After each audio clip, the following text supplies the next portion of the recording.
What up, boys? We back. Wow. I think tradeatease is mad at me or something. The one that gave out this algo for free. I swear I saw a notification on my YouTube that they said I was explaining how to use it wrong. And you're using it wrong is what it said. And then I couldn't find the comment anywhere. I was like, oh, I wanted to find out why I'm using it wrong. I didn't understand. It said read the instructions. So here's what we're gonna do. We're gonna go read the instructions on. TradeView here. We're going to go look at it. Let's see here. I'm doing this wrong. So let's go read the instructions as he recommended. So that's what we're going to do here. And I want to see where I was wrong here. So tradeatease algo consists of trading strategies based on volume, price, volatility, which is pretty much every strategy. Underlying tickers, recent performance. That's kind of nice. Relying on mathematical computations and number crunching to identify trading opportunities. As quantitative trading is generally used by financial institutions and hedge funds, the transactions are usually large and may involve the purchase and sale of hundreds or thousands of shares and other securities. Price and volume are two of the more common data inputs used in quantitative analysis as the main inputs to mathematical models. It can be characterized as mid to high frequency trading, algorithmic trading. These techniques are rapid fire and typically have short-term investment horizons. Entry, take profit, trailing stop loss settings. We have designed this feature to maximize profit by implementing the following price levels: take profit 1, 2, and 3, stop loss, trailing stop limit. Take profit levels are based on the underlying stock's recent performance and movement. Unlike any other mediocre indicators on the market, these levels are engineered to compete with institutional algorithms, and it will improve continuously. Stop loss, calculated carefully to ensure healthy risk managing as well as prevent panic selling. Trailing stop limit, greatly enhancing the ability to hold a winning trade by protecting your downside. When the price of the underlying stock increases, trailing stop limit moves along with the price. Then when the price finally stops rising, the new stop loss price remains at that level it was dragged to, thus automatically protecting investors' downside while locking in profits as the price reaches new highs. Sensitivity settings. The higher the sensitivity value, the fewer signals you'll receive, but the stronger the signals will be. The lower the sensitivity value, the more signals you'll receive, but the signals will be weaker. It is important to change the sensitivity for your time frame. Note, lower time frames used are recommended for day trading and scalping, which should always have a higher sensitivity for a cleaner chart and for strong and cleaner signals. This is what I said. Please enter a number between the range below. Let it load, then look at your previous chart history. If the signals look clean and accurate, then it could be in the right sensitivity. This is what I said. It may take some adjusting until you feel it's just right. Here are the settings we recommend per time frame. All charts are different, meaning you have to adjust sensitivity based on the time frame of your chart. 1 minute, 1.6 to 3.5, sensitivity 3.2. We do not suggest trading on this time frame, but it is possible. I said that. 5 minutes, 1.4 to 2, sensitivity 2.3. So this must be the recommended, but you can go anywhere in between these numbers. So it's pretty flexible. 15-minute, highly recommended 2. This is what I trade with. And I was saying use the 1 hour with a 3. That was for crypto. Today, this was the best setting, 100%. 30-minute, 1.15 to 1.6 or 1.58 basically. 1 hour, 1.28. So you can see the sensitivity gets lowered the higher the time frame in order to generate more signals. The lower the time frame, the higher the sensitivity to give you strong, cleaner signals so you don't get chopped up. These are the instructions. This is what they wanted me to read. Okay, so going back to the algo here. What I did today, I made some good trades. Let's look and see. Okay, so a couple of trades. I just wanted to show this particular one because this was a really nice setup here. Now, tradeatease, if you watch this, I am trading your system using my own settings. I'm using it for what I want to use it for.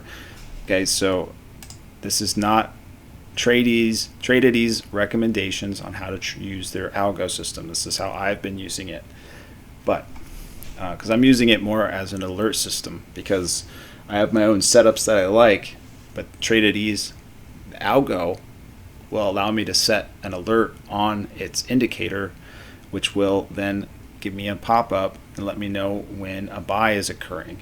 And so that'll let me watch up to 30 different tickers at one time. There's 30 different setups at one time, which I never have 30, but it'll allow me to.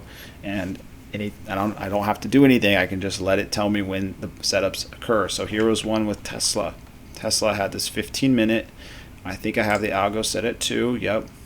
I took off the entry, take profit, and loss because I wasn't trading its particular system.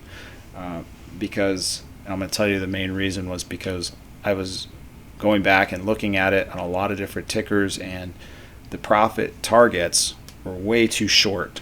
I mean, and I just don't, I'm okay with, I don't trade huge size, so I'm okay with letting it go. I don't need to take off. I trade 100 shares. I don't need to take off 25 shares. I'm just going to let the 100 shares run. But, to each his own. That's why I'm trading. And I'm trading options too. I'm not trying to take profits at profit one with the options. I'm trading one contract, so I'm letting it run. So my idea here is this. I have these setups here. It's similar to every other video I've ever done with my setup. I like this indicator, the session volume, HD. Okay, what it's going to do is give you the daily session, its volume profile, and it's going to give you this point of control line. I love this. It's amazing. Then I always wait for the high to be set, and I put an anchored VWAP to that high. Today was an interesting day with this because this was Tesla. It ripped.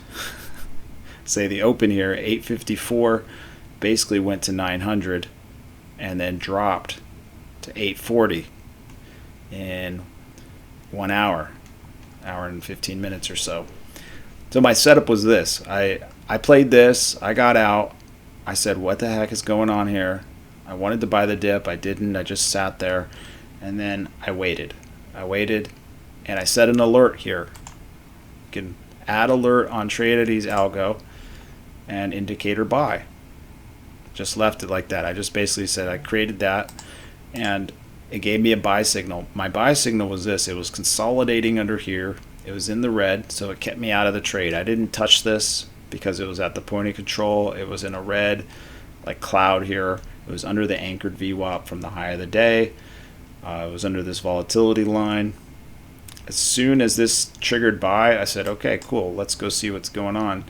And I wanted to see it close above this anchored VWAP. So this right here was giving me a setup for an entry point. And you can see here that as soon as it triggered buy, it actually started to rip, but it ran right into this anchored VWAP. So I stayed out of this until here. And another thing I like to add on is, and I found this out today, which is really nice, is you can actually source these pivots by daily, monthly, and yearly. So since I usually play shorter term options like weeklies and like pretty much mainly weeklies, I decided to use the weekly pivots to give me price targets that were a little bit wider than the daily. So your dailies are going to be a little bit shorter, closer together. And then I also, if you guys know, I have the monthly open, monthly close, quarterly open, weekly close, daily open, daily close. I have those lines on there as well. So my whole strategy is essentially putting natural market levels into the chart with volume profiles and anchored VWAPs. This is like my favorite all-time setup here. And then waiting for a pattern to show up. And that's where this algo comes in, because it's going to allow you to set up trades and that will alert you, so I don't have to watch them all the time. And so that's where this was. I was waiting for a breakout of this level here of 878. This is just what I was going to trade, and it alerted me to start looking at it, because I wasn't even looking at it, and I was able to get the pop up, and I went and looked at it, and I was able to take an entry here and manage my risk and loss. I mean, obviously it's all there naturally. I don't have to think about it too much. So this is how I'm using it with integrated into my old system, essentially. But now it's a little bit more automated. And so that's the setup here. So let's look at some other tickers here real quick just to see. I mean, basically we set up this anchored VWAP here, the most recent high. There's your buy. Here's your setup. Here's your buy right there. And your buy is essentially always going to be the break of the previous volatility line. That's what I've noticed. If you let the algo do the buying for you, that's where it would buy.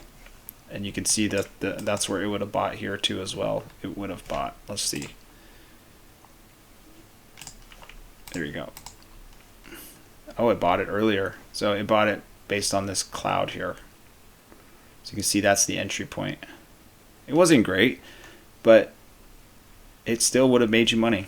So the algo is solid, and that's what I look for. I just look for this break here,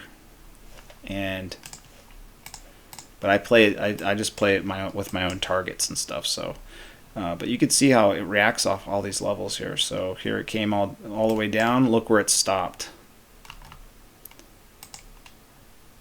Oh, that's there. Stopped pretty much right at the weekly open, last week's open. And you had a natural pivot level there, so you had some support here. Stopped right there, gave you a buy. So nice little trigger. It's nice having a trigger off of a sell-off like this that can tell you like, hey, look, let's start looking at this. Then it came right up to the anchored VWAP from the previous high. Came back down into this little cloud here. Finally broke through, and that was the daily close from yesterday. Yesterday's close was this line, and you guys can, if you guys ever use this is, you color these however you want to, and then right up into the point of control. And look where it bounced, right in between these two levels. Then it took out some stops, and then ripped.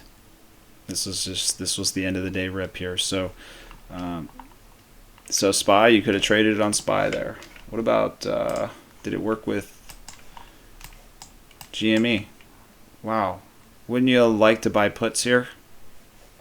That was a great sell. So what I like about this is, look at this volume profile here. Look how thin the volume was trading up into that 159 level compared to here. So you have super thin, even single prints here. If you know anything about volume profile, and I'm not an expert, but I do know a little bit, enough to be dangerous, but I know that the thinner the volume gets, the less likely that the level is going to hold. So it traded right up into this R4. It triggered a sell. Obviously, you wouldn't even need this algo to tell you to sell this based on the volume profile and where it's at. You can just tell that this thing was overextended on the price action.